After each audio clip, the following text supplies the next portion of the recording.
Sejam muito bem-vindos a essa nossa nova análise estratégica. Hoje, a gente vai focar num processo que é fundamental, mas que muitas vezes acontece de forma bem silenciosa ali nos bastidores dos grandes negócios globais. Sabe qual é? A reconfiguração e até mesmo a desintegração das cadeias de valor tradicionais. A gente está literalmente vendo as operações como a gente conhecia, sendo desmontadas e depois montadas de novo, só que de um jeito 100% digital. E olha, para quem está na gestão estratégica, entender essa mudança toda não é só um diferencial competitivo, não. É pura e simples questão de sobrevivência hoje em dia. Então, para nossa jornada de hoje, o roteiro é bem direto. A gente vai passar por 5 pontos. Primeiro, a nova era das cadeias. Depois, o poder das APIs. Em seguida, vamos mapear as oportunidades para as empresas, olhar de perto os riscos na operação integrada e, para fechar com chave de ouro, o futuro com a IA. Uma escadinha lógica, saindo da base da tecnologia até chegar na autonomia total. Vamos lá? Começando então pelo nosso primeiro ponto, a nova era das cadeias. É aqui que a gente vê uma quebra de paradigma enorme no jeito de estruturar as operações hoje. E para mergulhar de cabeça nisso, eu jogo uma pergunta provocativa para a gente pensar. Como é que marcas pequenas, super independentes, que um dia desses mal conseguiam entregar um produto na cidade vizinha no prazo, de repente estão batendo de frente com gigantes globais do varejo na velocidade de entrega? Pois é, as regras do jogo mudaram, e mudaram muito. Para entender o que aconteceu de fato, a gente precisa comparar duas coisas. No passado, a gente tinha a terceirização tradicional, que era basicamente pegar uma tarefa chata ou isolada e passar para outra empresa. Um repasse simples, sabe? Hoje, a gente vive a orquestração digital. Isso significa plugar serviços externos que são hiperespecializados direto no DNA das operações da empresa. É como se os fluxos de trabalho de organizações totalmente diferentes se fundissem em tempo real. Isso joga o custo lá para baixo e dá aquele poder de fogo de uma multinacional para negócios bem menores. E é aí que entram em cena os famosos hiperespecialistas. O que eles são? Basicamente, empresas que fazem uma única coisa muito, mas muito bem, super rápido e numa escala gigante. Pensa na Chipbob, por exemplo. Eles cuidam da logística, separam pedidos e entregam em 2 dias para milhares de marcas. E essas marcas não precisam alugar um galpão sequer. Ou a Kitop, que opera aquelas cloud kitchens massivas para dezenas de redes de restaurantes. Como eles agregam um volume absurdo da mesma tarefa, eles conseguem diluir os custos fixos quase a zero e investir pesado em automação. É fantástico. Do outro lado dessa mesma moeda, a gente encontra os orquestradores. Olha, um orquestrador não tenta fazer tudo sozinho. O negócio dele é juntar várias pecinhas modulares para entregar uma experiência incrível para o cliente final. O Rap é um ótimo exemplo. Eles coordenam a entrega, o pagamento, até serviços financeiros, usando um monte de sistemas parceiros. O BTG Pactual também faz isso para montar experiências bancárias novinhas em folha, juntando infraestruturas digitais de terceiros. Resumindo, o orquestrador foca na jornada do cliente, enquanto os hiperespecialistas suam a camisa girando as engrenagens pesadas lá atrás. E isso nos leva direto ao nosso ponto 2, o poder das APIs. Esse é o motor de verdade que faz toda essa revolução rodar perfeitamente. Mas calma lá, vamos dar um passo atrás para ver como a gente chegou até aqui na história. A ideia de padronizar não é novidade, não. Lá no século XIX, criar peças intercambiáveis foi o que revolucionou a manufatura. Depois, nos anos 70, veio o EDI, que permitiu que os computadores começassem a trocar dados eletronicamente. Mas hoje, o ecossistema é dominado pelas APIs, as interfaces de programação de aplicações. Elas são tipo o sistema nervoso do mundo digital, permitindo crescer sem aquele atrito chato de integração. Para você ter uma ideia, a esmagadora maioria de todo o tráfego da internet não vem de pessoas clicando, e sim de APIs conversando entre si em altíssima velocidade. Incrível, né? A melhor forma de imaginar essas APIs é pensar nelas como bloquinhos de Lego digitais. Se a gente olhar o Postman, por exemplo, lá você acha e conecta mais de 100 mil APIs públicas.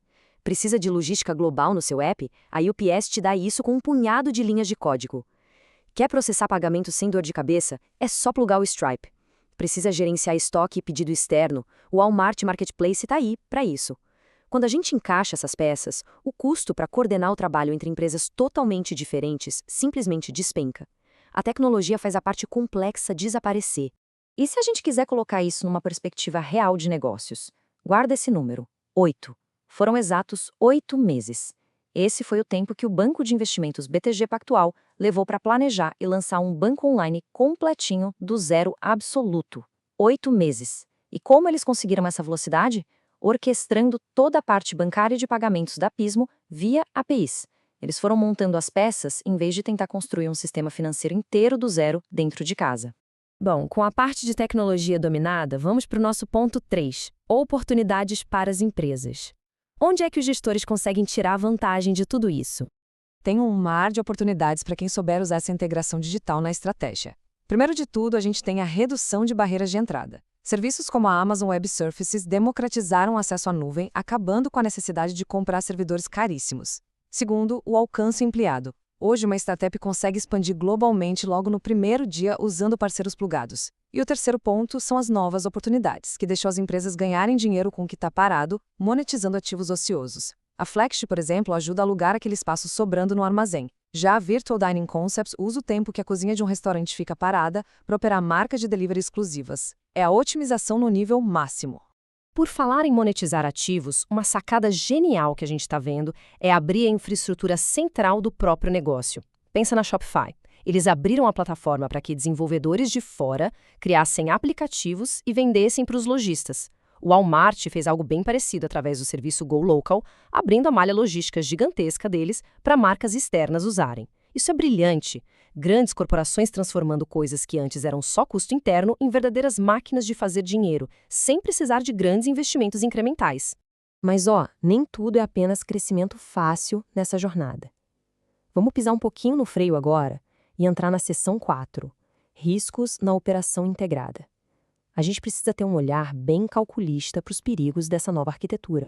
O primeiro grande sinal de alerta é o que a gente chama de risco de sinergia. Tem um perigo real de perder aquele entrosamento valioso quando você fatia uma operação vital em partes desconexas. Imagina uma marca de restaurante que terceiriza toda a produção de comida para uma cloud kitchen, mas mantém a criação das receitas internamente lá na matriz. Vai dar ruído. O feedback rápido de quem está botando a mão na massa não chega para quem cria o prato. Isso acaba limitando demais a chance de otimizar a qualidade ou de melhorar a eficiência dos ingredientes. Outro ponto super sensível é o risco da própria infraestrutura dar dor de cabeça. Tem um caso de 2024 que é bem assustador, o colapso da Synapse Financial Technologies. Eles forneciam o back-end que ligava várias fintechs aos bancos tradicionais. E, de repente, eles faliram. Da noite para o dia, um monte de usuários ficou sem acesso aos próprios serviços financeiros do dia a dia. Ficou aviso definitivo, né? Depender quase que inteiramente de terceiros para rodar o coração tecnológico do negócio é estar sempre vulnerável. É um baita sinal vermelho para os gestores. Isso nos leva a mais um risco super sorrateiro: o perigo das fronteiras borradas. Na era das APIs, a linha que separa o seu parceiro logístico do seu pior concorrente é fina demais. A Glovo, por exemplo, fazia entregas para supermercados parceiros. O que eles fizeram depois? Usaram os dados para abrir suas próprias dark stores, competindo direto com os mesmos supermercados. A Kitop fez algo parecido.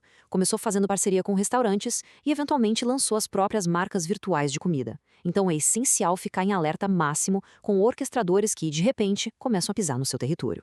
E agora, finalmente, chegamos à nossa última fronteira na seção 5, o futuro com a IA. Porque conectar tudo via API foi apenas o alicerce. A casa que está sendo construída em cima disso é a cadeia de suprimentos 100% autônoma. Vamos ver como isso funciona na prática olhando para a gigante marítima Maersk. O modelo deles opera de um jeito que o ser humano quase não põe a mão nas etapas críticas. Passo 1. Eles coletam um volume insano de dados de sensores e GPS dos navios, em tempo real. Passo 2. Jogam tudo isso nos algoritmos de inteligência artificial. Passo 3. Essa IA, agindo sozinha de forma inteligente, otimiza as rotas instantaneamente. E no passo 4, essa mesma IA usa as APIs para avisar e coordenar tudo automaticamente com as autoridades portuárias e a alfândega. É uma inteligência capaz de aprender e se adaptar às flutuações do mundo físico de forma totalmente independente. E se tem um negócio que levou essa integração de ponto a ponto a um nível absurdo, é a Shein. A cadeia de suprimentos deles é totalmente digitalizada, amarrando desde as fábricas até os sistemas de entrega globais. A produção rola sob demanda, com lotes minúsculos, tipo 100 a 200 peças. Como eles acertam tanto? Uma IA vasculha a internet o tempo todo, achando tendências no ato. O resultado disso, o ciclo de criar um design e colocar à venda caiu de semanas para meros 5 dias. A coisa ficou tão eficiente que eles agora oferecem essa infraestrutura gigante para marcas externas, como uma cadeia de suprimentos como serviço. É orquestração elevada à máxima potência. Bom, para fechar essa nossa análise de hoje sobre a reconfiguração das cadeias de valor, eu quero deixar uma reflexão estratégica bem importante. Com as operações sendo fatiadas e as fronteiras das indústrias literalmente sumindo, qual vai ser o papel das organizações tradicionais? Será que a estrutura atual das empresas tem a agilidade digital necessária para virar uma orquestradora dessas inovações? Ou será que o mercado vai ser dominado por esses novos hiperespecialistas nativos digitais? É exatamente esse tipo de decisão que vai separar os líderes de quem vai ficar obsoleto nas próximas décadas. Fica aqui o convite para a gente continuar desafiando a forma tradicional de pensar as operações. Um grande abraço e até nossa próxima análise.